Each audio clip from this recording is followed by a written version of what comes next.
right, it's me being sworn in the stand. I gotta tell the truth, the whole truth, and nothing but the truth. So help you. So help me God. Yes. So help me God. All right, so here we go. Let's see. Meredith is actually back tomorrow.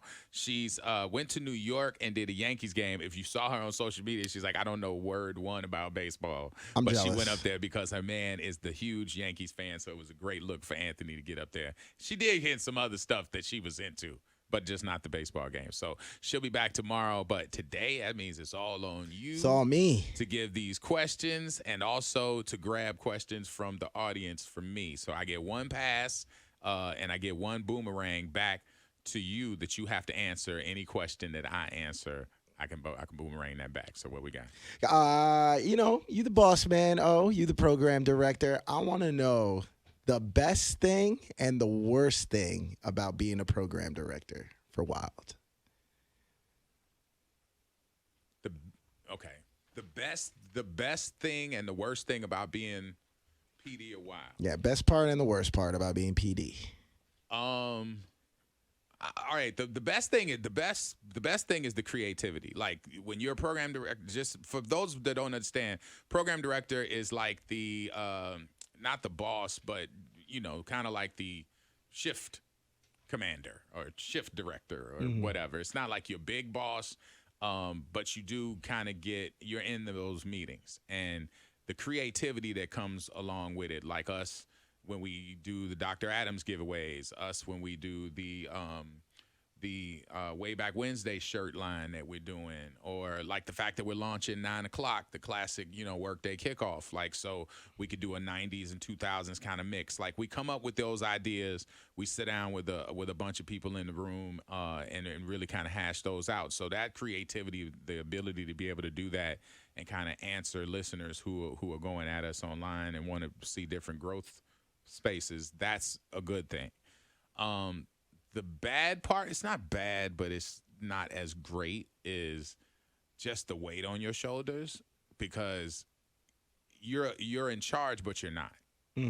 That's why I said it's not like you're a big boss, because there's a lot of incidents where things are given to you by your corporate people or your people who are above you that you have to carry out, whether it's cutting a budget, whether it's, doing, just stuff that you don't, not the sexy stuff. And the other parts are that, I get a certain amount of vacation a year. And honestly, the last 3 years, I haven't taken all my vacation because it's just stuff happens. Like, you get ready to leave, so go do something. And then, you got to handle this, or this person's sick, or this person's out, or, or this person, Davi retires, then I got to go through the hiring of others. So it's like every time I got ready to go and do something, it's like, nah, something I got to be you here. Back. Yeah. So, I got to now try and squeeze in a vacation before the end of the year again. And it's August. So it's a little rough. That's the hardest part, I guess.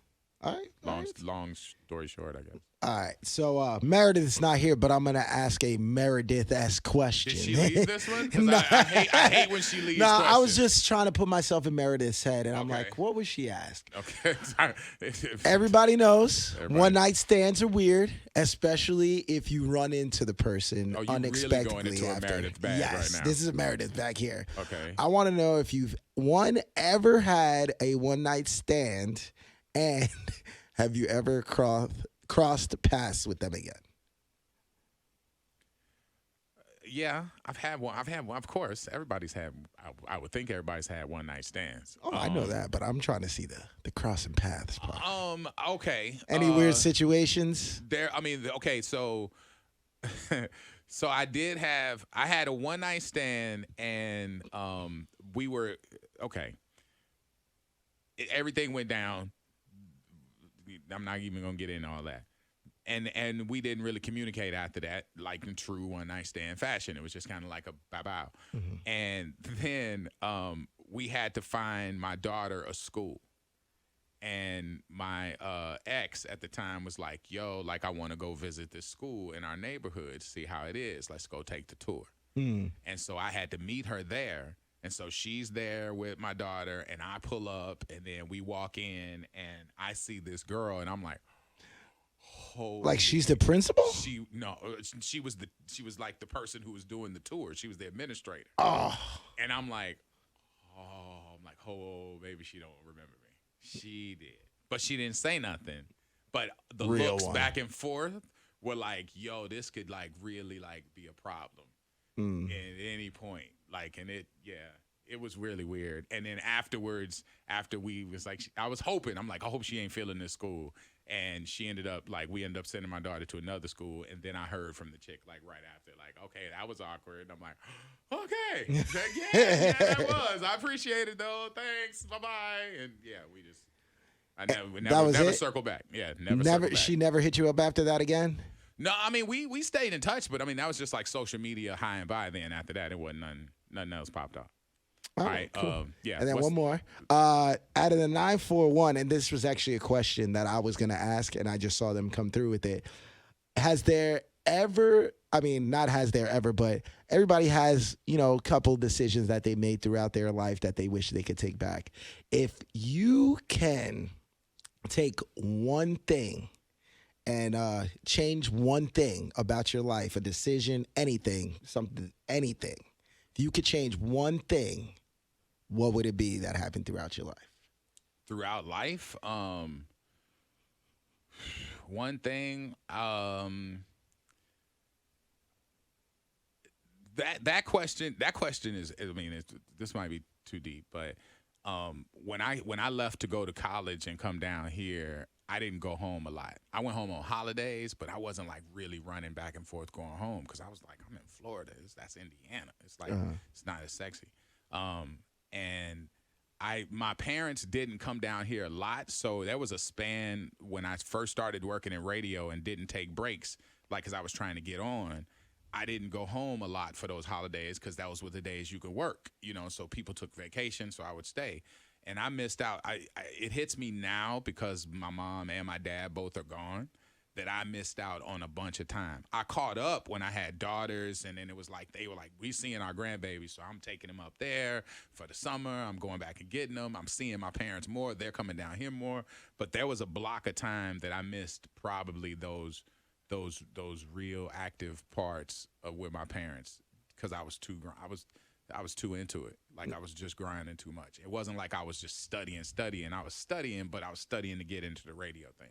And I think that I missed out on some opportunities. I would probably take more time. More time with your parents? Yeah, just to be there and just to be, kind of like more involved. I was involved, but I was involved from a distance. And I think I missed out on a bunch. So I got one that a lot of people have always been asking, and we tried to answer this one on the text line. Okay. But I'm going to put this out there so that everybody can hear it for one last time. What everybody wants to know what happened with the Nut House.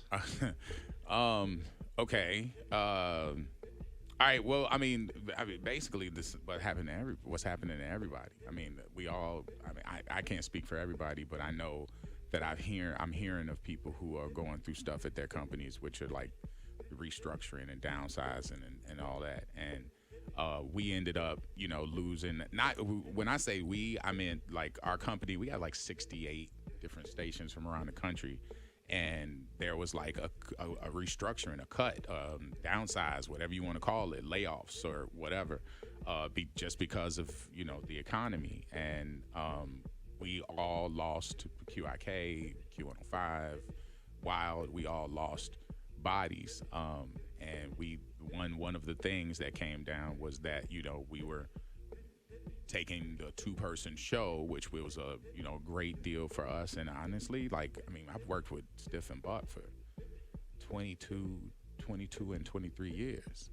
So those are, we don't, and people respond to it because we don't have a lot of turnover at WiLD. Like we've had bodies where people have missed, like whether it was Paco and Special Ed and, people like that in the past, or Navajo, or any of the people who've been there, and who've moved on, but we haven't had a lot of turnover. And so, seeing that kind of like effect was really that was one of the things I was talking about the fact that, something that you couldn't change. Like people have always heard me they're like, you're the boss, or my email says Orlando the boss or whatever. But realistically, you can be in charge and not be in charge. I'm in charge of stuff like, that I'm able to control, but when the boss is up top, it'll be like, listen, you have 30 people now, you now will have 20. And I'm like, wait a minute, what? And then that's where that comes from. So they ended up being a victim of that. And it sucks. It hit all us in the gut, because I'm like, we've seen a lot of people that we've lost in that process, but it's never touched us in here. And for it to touch us in here, it was like, yo, any one of us can get it. I walked around the office for like 3 days afterwards, just like, yo, I could be next. Mm-hmm. Which in essence could be true. It's like, because my name ain't on the wall. It ain't Orlando Beasley. It's Orlando Davis. So yeah. So that's the nuts and bolts of that. So you people no can pun stop intended, asking. Nut house. That's the nuts and bolts. No, people can always ask. I just can't answer it now because the text is shut down. But yeah, that's the way. And that has nothing to do with the Davi thing. Davi retired because Davi has ownership. Yeah, he has. He know has what I'm other saying? businesses. He has an ownership stake, and so it's like, do you work for somebody else, or do you do better putting money in your family's pocket for you? That's always going to be a saluted thing with me, even though that's somebody who changed. I don't think that when they talk about the sweeping changes or whatever, that made that have to happen. So that's where we are. All right.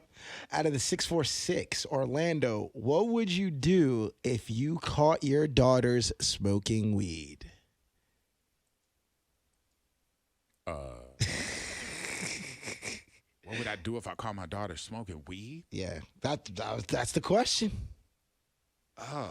I mean, daughter like now, or Yeah. like when they're like in college or something. It doesn't have really an age or when you catch them. It's just saying, what did you do? If it's now, I'm bugging. I'm like, yo, like, what are you doing? I mean, first of all, I'd be shocked because they abhor anything smoking, like the vaping and whatever else, and I'm hoping they stick with that.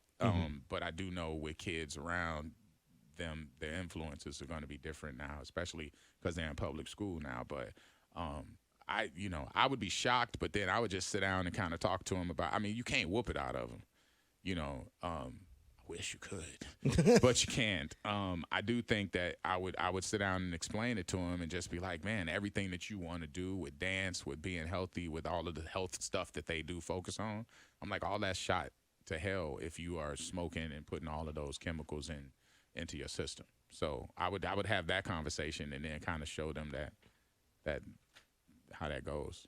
I guess. I really don't want to think about this though. I really don't. Hey, it's live, man. They I getting sat older. up here with the tap out. Like, I want to tap out on that, but I'm like, I don't know what the hell's gonna come next.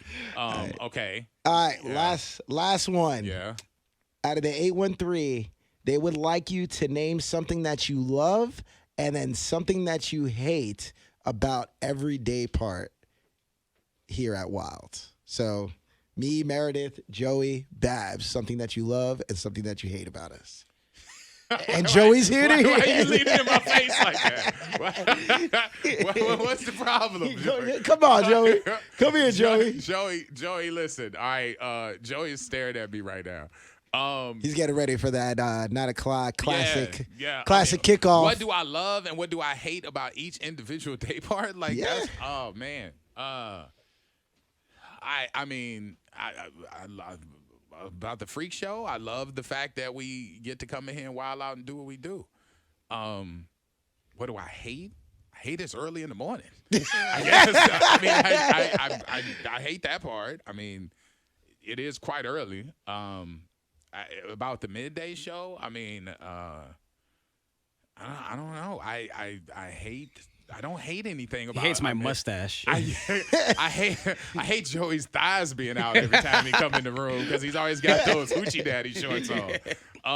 But I love the fact that that people get to ride out to the whole the whole joint while they out and moving around, because that's a big chunk of the day. So it's really like in the middle of the day where it touches everybody, kind of like as they're moving around.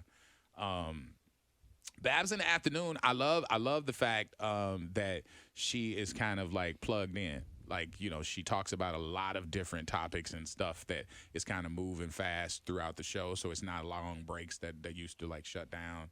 Now it's like it's hitting at a faster pace, and the ratings are showing that too. So I love that. I hate the fact that she calls me so much during her show.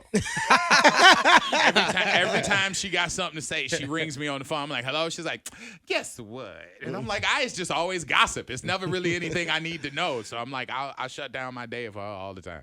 I mean, that's it. That's it. Pretty much. That's it. I guess. Am I supposed to hate something else? You didn't say anything you loved about Joey. Oh yeah, actually you did. You did. said you love that he rides out and all that. Okay. I mean, I love Joey. The fact that Joey is like, always plugged in, like he's with Busta. He's always somewhere. I don't know how he gets to be everywhere, but he's always somewhere, and then I get to hear about that as a part of the show. He's the plug. Yeah, he's definitely on it. Let's see. The boomerang. I don't even know what I want to ask you. What is something that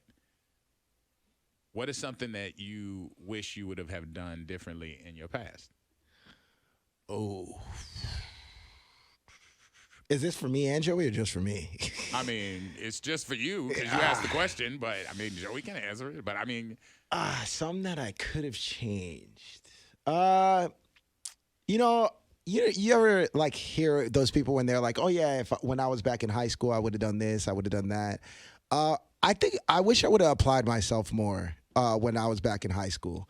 I didn't try at all, and it kind of says something because I still had like a 3.3 average. I had like an 88. I was still good. I learned a lot in my high school, but if I actually would have applied myself and I would have looked at school a little bit more differently and more importantly, especially with college too, because dude, I just drank and had fun in college. I wish I would have taken it a little bit more seriously and I would have maybe I love where I am as far as my career, but I think I would have probably started radio a little bit earlier, did classes earlier, and paid attention more in class and actually applied myself. That's one thing I would have changed. All right. What you got, Giuseppe? I wish I ain't taking all them college loans, man. I'm with Rich. I wish I would have applied myself a little bit better in high school. I think I was so set on doing radio or media that I was just like about networking. All I knew was how to I had that gift of the gab to just kind of talk to people and just kind of network. And you were just alluding to I don't know how you get in these places, but you in there. But that's always been like my whole steez is just kind of working my way into them situations. It's crazy because I was a shy kid in middle school, high school. But the equalizer is them turntables. Yeah, that's it. That's it. Start playing the music. The girls icebreaker, ooh, yep. Joey, hey, can you get this song off of me? Icebreakers. Yeah, exactly. But yeah, I wish I would have did that. I wish I would have applied myself better in school so I wouldn't have so many. All right, Plead the Feezy. That's a wrap right there. There we go.